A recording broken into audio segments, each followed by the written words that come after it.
శ్రీగురుభ్యో నమః. గురుర్బ్రహ్మా గురుర్విష్ణుః గురుర్దేవో మహేశ్వరః గురుస్సాక్షాత్ పరం బ్రహ్మ తస్మై శ్రీగురవే నమః. అస్మద్గురుచరణపాదారవిందాభ్యాం నమః.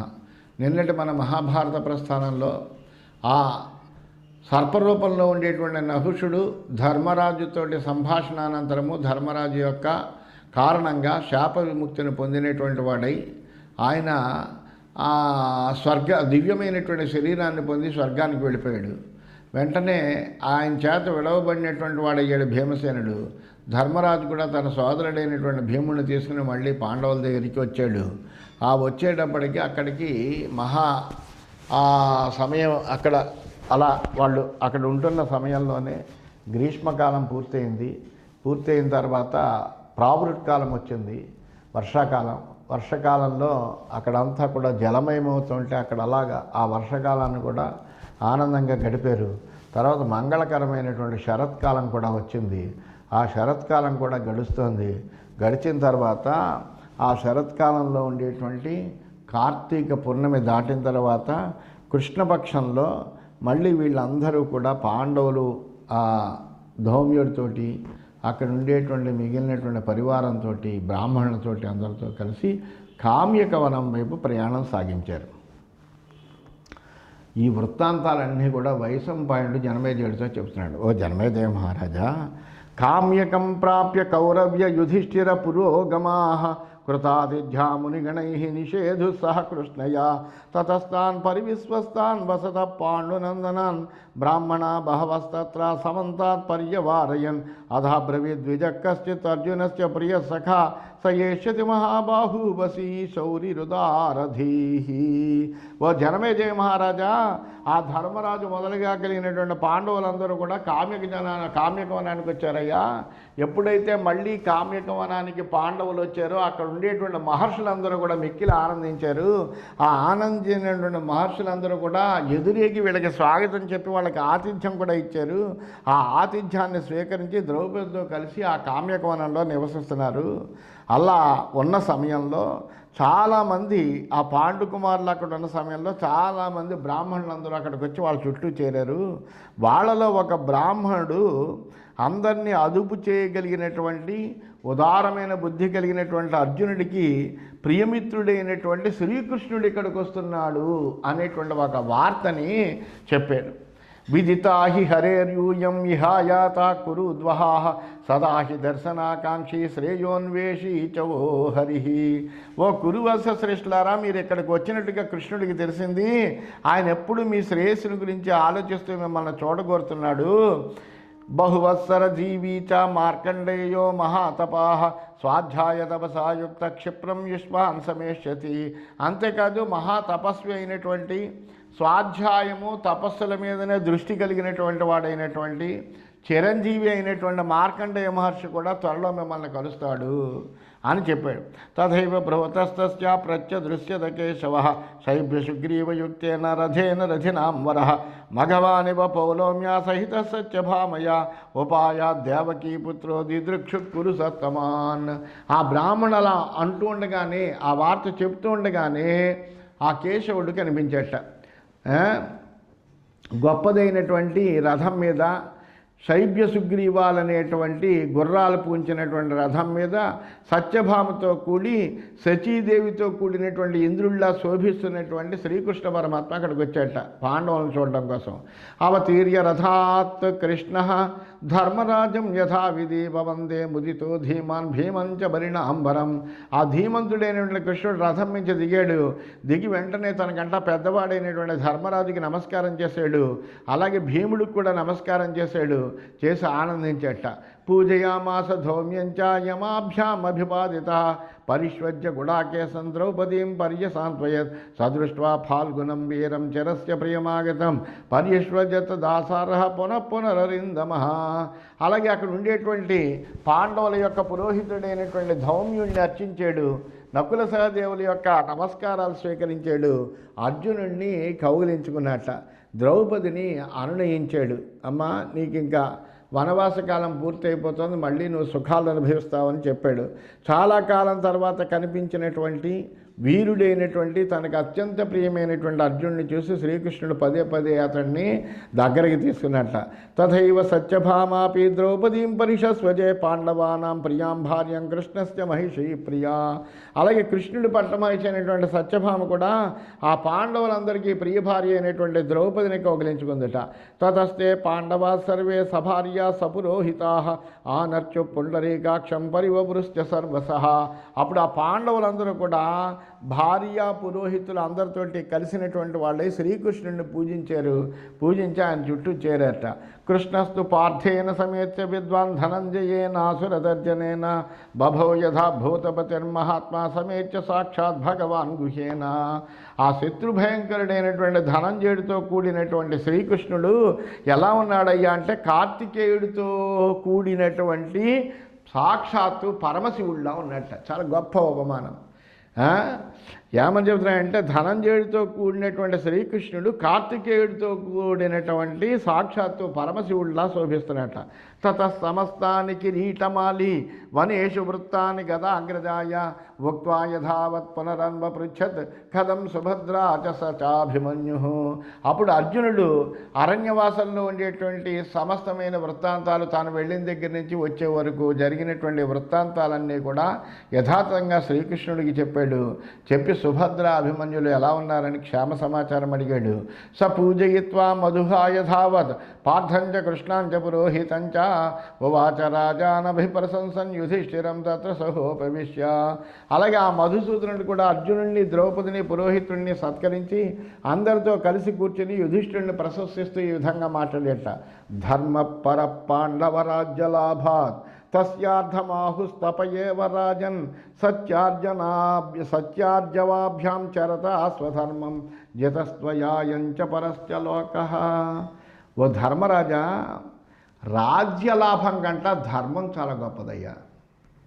నువ్వు రాజ్యం కోల్పోయినప్పటికీ కూడా ధర్మాన్ని ఆచరిస్తూ ధర్మ సాధన కోసం తగినటువంటి తపస్సు చేస్తూ ఈ అరణ్యవాసం చేస్తూ చూసావా, దీనివల్ల నీకు అమితమైనటువంటి కీర్తి కలిగిందయ్యా. ఎందుకంటే రాజ్యలాభం కన్నా ధర్మం ఎప్పుడు కూడా గొప్పదే. ధర్మ సాధనకి ఏం కావాలి అంటే తపస్సు కావాలి. అందువల్ల ధర్మాన్ని సాధించాలంటే తపస్య మార్గము. నువ్వు సత్యంగా నిజాయితీగా ధర్మాన్ని పాటిస్తున్నావు, అందువల్లనే నువ్వు ఇహపరలోకాలు రెండింటినీ గెలవగలుగుతున్నావయ్యా. అధీతమగ్రే చరతావ్రతాన్ని సమ్యక్ ధనుర్వేదమవాప్య కృష్ణం క్షాత్రేణ ధర్మేణ వసూని లబ్ధ్వా సర్వే శవాప్తా క్రతవ పురాణా. నగ్రామ్య ధర్మేషు రతిస్తవాస్తి కామాన్న కించిత్ కురుషే నరేంద్ర నచార్థలోభాత్ ప్రజహాసి ధర్మం తస్మాత్ ప్రభావాదసి ధర్మరాజ. ఓ ధర్మరాజా, నువ్వు ముందే చాలా చిన్నతనం నుంచి కూడా బ్రహ్మచర్యాది వ్రతపాలన చేస్తూ ముందు వేదాధ్యయనం అంతా చేసావు. ఆ తర్వాత యుద్ధ విద్యలన్నీ నేర్చుకున్నావు, ధనుర్వేదం చక్కగా అభ్యాసం చేసావు. క్షాత్రధర్మంతో ధనాన్ని సంపాదించిన తర్వాత అనేకమైన యజ్ఞయాగాదులు చేసావు. నీకు గ్రామ్యమైనటువంటి ధర్మాల మీద ఆసక్తి ఏం లేదు. అంతేకాదు కామదృష్టితో అసలు నువ్వు ఏ పని చేయవు. అర్థం మీద ఆసక్తితో ఎప్పుడు ధర్మాన్ని విడిచిపెట్టవు నువ్వు. ఆ ప్రభావం వల్లనే నిన్ను ధర్మరాజు అన్నయ్యారయ్యా. నీ పేరు సార్థకమే, ధర్మానికే నువ్వు ఎప్పుడు కూడా రాజువి అన్నాడు. దానంచ సత్యంచ తపశ్చ రాజన్ శ్రద్ధా చ బుద్ధిశ్చ క్షమా ధృతిశ్చ అవాప్య రాష్ట్రాణి వసూని భోగాన్ ఏషా పరా పార్థ సదా రతిస్తే. ఓ రాజా, నువ్వు రాజ్యాన్ని కానీ సంపదను కానీ భోగాల్ని కానీ పొందినప్పటికీ కూడా సత్యాన్ని కానీ తపస్సును కానీ శ్రద్ధను కానీ బుద్ధిని కానీ క్షమను కానీ ధైర్యం కానీ విడిచిపెట్టలేదు. అంటే నీకు ఎంత సంపద వచ్చినప్పటికీ కూడా, ఎన్ని భోగాలను అనుభవిస్తున్నప్పటికీ కూడా నువ్వెప్పుడు కూడా సత్యము తపస్సు శ్రద్ధ బుద్ధి క్షమ ధైర్యం అనేటువంటి గుణాలను ఎప్పుడూ ప్రేమిస్తూనే ఉన్నావు, ఆచరిస్తూనే ఉన్నావు, విదిలిపెట్టకుండా ఉన్నావు. యదా జనౌఘ కురుజాంగలానాం కృష్ణాం సభాయామవసామ పశ్యత్ అపేత ధర్మ వ్యవహార వృత్తం సహేత తత్ పాండవకస్త్వదన్య. అంతేకాదయ్య ధర్మరాజా, ఈ కురుజాంగల దేశంలోని జనసమూహం అంతా కూడా జూత సభలో నిస్సహాయ స్థితిలో ఉన్నటువంటి ద్రౌపదిని చూసి ఆమెతో అధర్మంగా మాట్లాడినప్పుడు కూడా దాన్ని కూడా నువ్వు సహించవు. సాధారణంగా అటువంటి పరిస్థితి వచ్చిన తర్వాత అందరూ కూడా సహనాన్ని కోల్పోతారు, దాన్ని సహించలేరు. కానీ నువ్వు సహనాన్ని విడిచిపెట్టలేదు. అంతటి క్లిష్టమైనటువంటి సమయంలో కూడా ఏమాత్రము సహనాన్ని విడిచిపెట్టకుండా నువ్వు దాన్ని సహిస్తూనే ఉన్నావు. అసంశయం సర్వసమృద్ధకామ క్షిప్రం ప్రజాపాలయతాసి సమ్యక్ ఇమే వయం నిగ్రహణే కురూణాం యది ప్రతిజ్ఞా భవత సమాప్త. ఇంకా త్వరలోనే నీ కోరికలన్నీ తీరతాయ్యా. ఎందుకంటే మీ వనవాసం కాలము సంపూర్ణంగా అయిపోతుంది. ఇంకా వెంటనే అజ్ఞాతవాసం ఇంకా 1 సంవత్సరం అది అయిపోతే కనుక మీరు ఏదైతే ప్రతిజ్ఞ చేశారో ఆ ప్రతిజ్ఞ పూర్తయింది. అందువల్ల నువ్వు మళ్ళీ తప్పనిసరిగా నీ రాజ్యాన్ని నువ్వు గెలుచుకుంటావు, ప్రజల్ని చక్కగా పరిపాలించగలుగుతావు, అందులో ఏం సందేహం లేదు. ఈ అరణ్యవాస రూపమైనటువంటి నీ ప్రతిజ్ఞ ముగిసిన వెంటనే కౌరవుల్ని దండించడానికి మేమందరము కూడా నీతో బాసటగా సిద్ధంగా ఉన్నామన్నాడు. ధౌమ్యంచ భీమంచ యుధిష్ఠిరంచ యమో చ కృష్ణాం చ దశార్హసింహ ఉవాచ ధిష్ట్యా భవతాం శివేన ప్రాప్త కిరీటీ ముయిత కృతాస్త్ర. అంతేకాదు ఈ ధౌమ్యుణ్ణి, భీముణ్ణి, ధర్మరాజును, నకుల సహదేవులను, ద్రౌపదిని చూచి ఆ శ్రీకృష్ణుడు మీ పుణ్యం వలన, అదృష్టం వలన అర్జునుడు కూడా అస్త్ర విద్యలో పారంగతుడే ఆనందంగా తిరిగి వచ్చాడు. 5 సంవత్సరాల పాటు తాను ఏ దివ్యమైనటువంటి అస్త్రాలు సంపాదించాలని మీ నుంచి దూరంగా వెళ్ళాడో అటువంటి దివ్యమైనటువంటి అస్త్రాలన్నీ కూడా సంపాదించి చాలా చక్కగా వచ్చాడు. ప్రోవాచ కృష్ణామపి యాజ్ఞసేనీం దశార్హ భర్త సహిత సుహృద్భి దిష్ట్యా సమగ్రాసి ధనంజయేన సమాగతే సేవమువాచ కృష్ణ కృష్ణే ధనుర్వేదరతి ప్రధానస్తవాత్మజాస్తే శిశవ సుశీలా సద్భిర్సదైవాచరితం సుహృద్భిశ్చరంతి పుత్రాస్తవ యాజ్ఞసేని. ఆ యాజ్ఞసేనటువంటి ద్రౌపదుడు శ్రీకృష్ణుడు ఇలా అన్నట్ట, అర్జునుడిని పొంది నీ మనోరథాలన్నీ నువ్వు సఫలం చేసుకున్నావమ్మా. అర్జునుడు లాంటి వాడిని భర్తనిగా పొందడం అంటే సామాన్యమైన విషయం కాదు. అటువంటిది పొందేవు నువ్వు. ఇది నీ అదృష్ట ఫలం ద్రౌపది. నీ బిడ్డలు చాలా మంచివాళ్ళు, ధనుర్వేద విశారదులయ్యారు. వారు సజ్జనుల మధ్య నిలిచి సత్పురుషుల యొక్క మార్గాన్ని అనుసరించి ప్రవర్తిస్తున్నారు నీ పిల్లలందరూ కూడాను. రాజ్యేన రాష్ట్రైశ్చ నిమంత్ర్యమాణా పిత్రాచ కృష్ణే తవ సోదరైశ్చ నయజ్ఞసేనస్య నమాతులానాం గృహేషు బాలారతి మాప్నువంతి. అంతేకాదు ద్రౌపది, నీ తండ్రి, నీ సోదరులు రాజ్యాన్ని, రాజ్యభోగాల్ని ఎరగా చూపి పిలిచినప్పటికీ కూడా నీ పిల్లలు తమ తాత దగ్గర కానీ మేనమామల దగ్గర కానీ ఉండడానికి ఇష్టపడలేదు. ఎందుకంటే ఈ రాజ్యమంతా మీదేనరా, మీరు ఇక్కడ ఉండండి అని వాళ్ళు పిలిచినప్పటికీ కూడా అక్కడ ఉండడానికి ఇష్టపడలేదు. ఆనర్తమేవాభిముఖా శివేన గత్వా ధనుర్వేదరతి ప్రధానా తవాత్మజా వృష్ణిపురం ప్రవిశ్యాన దైవతేభ్య స్పృహయంతి కృష్ణే. అలాగే ధనుర్విద్యాసక్తి లేనటువంటి వాళ్ళై నీ కుమారులు ఆనర్త దేశానికి క్షేమంగా చేరి అక్కడ ద్వారకలో నివసిస్తున్నారు. వాళ్ళు అక్కడి నుండి దేవలోకాన్ని వెళ్ళడానికి కూడా ఇష్టపడట్లేదమ్మా. యథా త్వమేవార్హసి తేషు వృత్తం ప్రయోక్తు మార్యా తథైవ కుంతి తేష్వపరా అప్రమాదేన తథా కరోతి తథైవ భూయశ్చ తదా సుభద్ర. నువ్వు కానీ ఆ పూజ్యురాలైనటువంటి కుంతి కానీ ఏ విధంగా బుద్ధులు చెప్పి పిల్లల్ని పెంచగలరో అదేవిధంగా సుభద్ర కూడా ఏమరపాటు లేకుండా వాళ్ళని అలా పెంచుతుందమ్మా.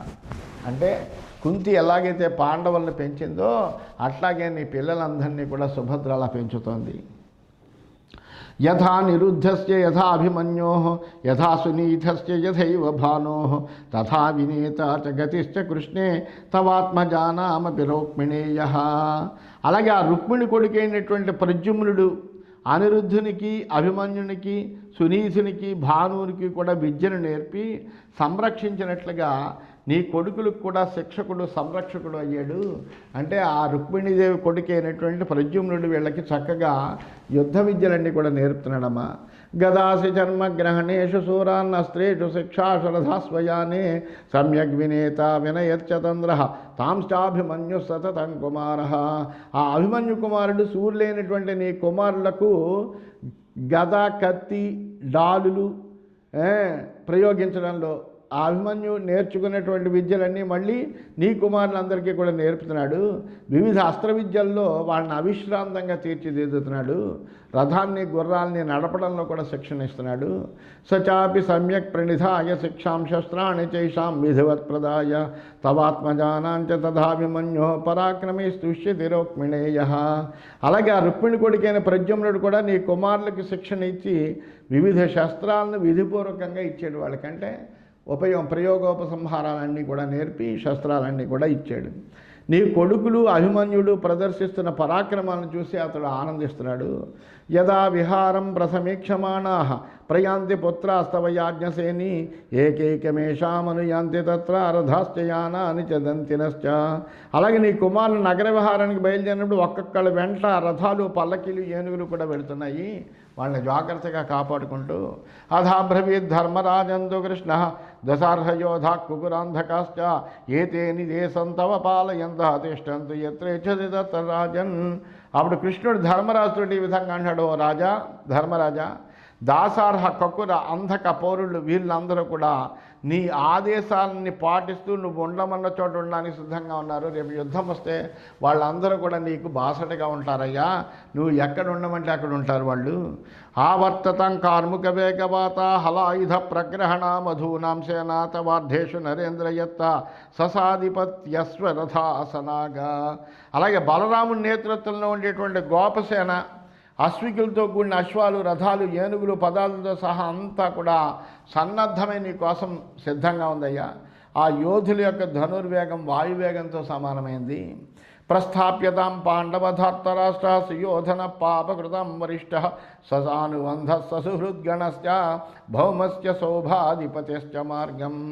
అంతేకాదయ్యా ధర్మరాజా, పాపాత్ముల్లో శ్రేష్ఠుడైనటువంటి ధృతరాష్ట్రుడి యొక్క కుమారుడైనటువంటి సుయోధనుణ్ణి బంధుమిత్రులతో సహా నరకాసురుణ్ణి శాల్వుణ్ణి నడిపించినటువంటి బాటల్లోనే నడిపించు. ఏ విధంగా అయితే నరకాసురుణ్ణి సంహరించామో ఆ విధంగానే వాళ్ళని కూడా సంహరించాలి.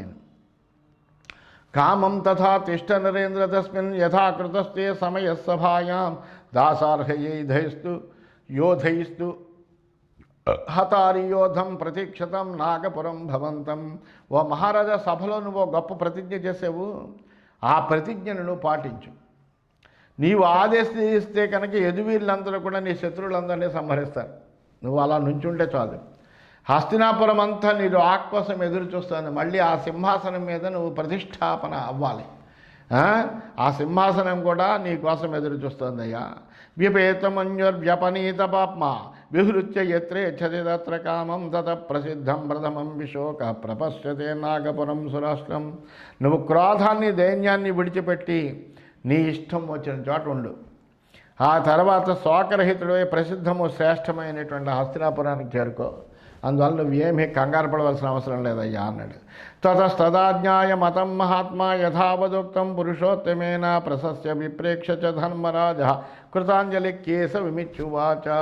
ఇలాగా శ్రీకృష్ణుడు ప్రియమైనటువంటి మాటలన్నీ కూడా చెప్పాడు ధర్మరాజుకి. అంటే వీళ్ళ యొక్క వనవాసం పూర్తవుతున్నటువంటి సందర్భంలో జరగబోయేటువంటి అవన్నీ కూడా తెలియజేస్తూ, మహానుభావ, నువ్వు ఇంకా ఈ దైన్యాన్ని వదిలిపెట్టి హాయిగా ఉండవయ్యా అని ధర్మరాజుకి చెబితే, ఆ ధర్మరాజు పురుషోత్తముడైనటువంటి శ్రీకృష్ణుడు చెప్పినటువంటి అన్ని మాటల్ని కూడా శ్రద్ధగా విన్నాడు. విని అనేక రకాలుగా ప్రశంసించినటువంటి వాడై చేతులు జోడించి అతడితో ఇలా అంటున్నాడు. అసంశయం కేశవ పాండవానాం భవాన్ గతి స్వచ్చరణా హి పార్థాః కాలోదయే తచ్చ తతశ్చ భూయః కర్తా భవాన్ కర్మన సంశయోస్తి. ఓ కేశవ, పాండవులందరికీ నువ్వేనయ్యా గతి, అనన్యమైనటువంటి గతివి నువ్వు. ఈ కుంతీపుత్రులందరికీ కూడా నువ్వే శరణవు. నువ్వు ఎలా నడిపిస్తే అలా మేము నడుస్తాము. ఈ విషయంలో ఏ విధమైనటువంటి సందేహము లేదయ్యా. సమయం వచ్చినప్పుడు ఇప్పుడు చెప్పిన పని అంతా కూడా నువ్వు చేసి చూపిస్తావు. దాంట్లో కూడా ఏ విధమైన సందేహం లేదు.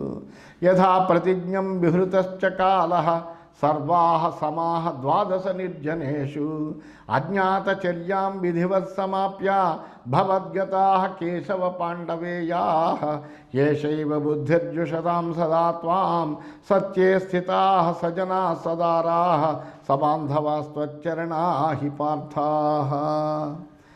చేసినటువంటి ప్రతిజ్ఞను అనుసరించి మేము 12 సంవత్సరాల కాలం నిర్జనమైనటువంటి వనాల్లో గడిపాం. యథావిధిగా అజ్ఞాతవాసాన్ని కూడా పూర్తి చేసి మేమంతా మళ్ళీ నీ అధీనంలో నిలుస్తామయ్యా.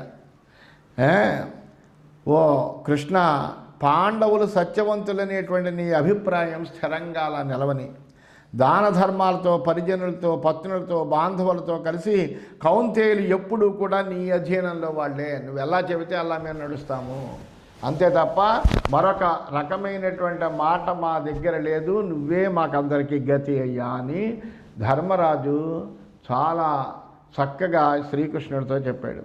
తథాపతి వార్ష్ణేయే ధర్మరాజే చ భారత అధ పశ్చాత్ తపోవృద్ధ బహువర్ష సహస్రదృక్ ప్రత్యదృశ్యత ధర్మాత్మా మార్కండేయో మహాతపః అజరశ్చామరశ్చైవ రూపౌదార్య గుణాన్వితః వ్యదృశ్యత తథాయుక్తో యథా స్యాత్ పంచవింశకః. ఈ విధంగా కృష్ణుడు ధర్మరాజు ఇలా మాట్లాడుకుంటున్నారు. ఈ మాట్లాడుకున్నటువంటి సమయంలో మహాతపస్వి అయినటువంటి వాడు, అట్లాగే తపోవృద్ధుడైనటువంటి వాడు మార్కండేయ మహర్షి ఉన్నాడు. ఆ మార్కండేయ మహర్షి అక్కడికి వచ్చాడు. ఆయన ఎటువంటి వాడు అంటే చిరంజీవి ధర్మస్వరూపుడైనటువంటి వాడు. ఆయనకి అసలు ముసలితనం లేదు, ఆయనకి మరణం లేదు. అందువలన అజరుడైనటువంటి వాడు, అమరుడైనటువంటి వాడు, చక్కటి రూపం కలిగినటువంటి వాడు, మంచి ఔదార్యం కలిగినటువంటి వాడు, వృద్ధుడిగా అయినప్పటికీ కూడా ఎప్పటి వాడో ఆయన అయినప్పటికీ ఆయన ఎలా ఉన్నట్టు 25 సంవత్సరాల యువకుడిగా కనిపిస్తాట. తమాగతం ఋషిం వృద్ధం బహువర్ష సహస్రిణం ఆనర్చుర్బ్రాహ్మణా సర్వే కృష్ణశ్చ సహ పాండవై తమర్చితం సవిస్వస్తం ఆసీనం ఋషి సత్తమం బ్రాహ్మణానాం మతేనః పాండవానాం చ కేశవః. 1000 సంవత్సరాల వయస్సు ఉంటుంది ఆ మార్కండేయుడికి. అటువంటి ఆ మార్కండేయుడు వచ్చేటప్పటికి పాండవులు, శ్రీకృష్ణుడు, బ్రాహ్మణులు అందరూ కూడా గబగబా లేచి ఆయనకి ఎదురేగి స్వాగతం చెప్పి ఆయన్ని చక్కటి ఆసనం మీద కూర్చోబెట్టి ఆయన్ని అందరూ కలిసి పూజించారట. వాళ్ళు చేసినటువంటి ఆ పూజలన్నీ కూడా అందుకున్నాడు ఆ మహర్షి. చక్కగా ఆసీనుడయ్యాడు. ఆ తర్వాత పాండవులు, బ్రాహ్మణుల అనుమతితోటి శ్రీకృష్ణుడు ఆయనతోటి ఈ విధంగా పలుకుతున్నట్ట.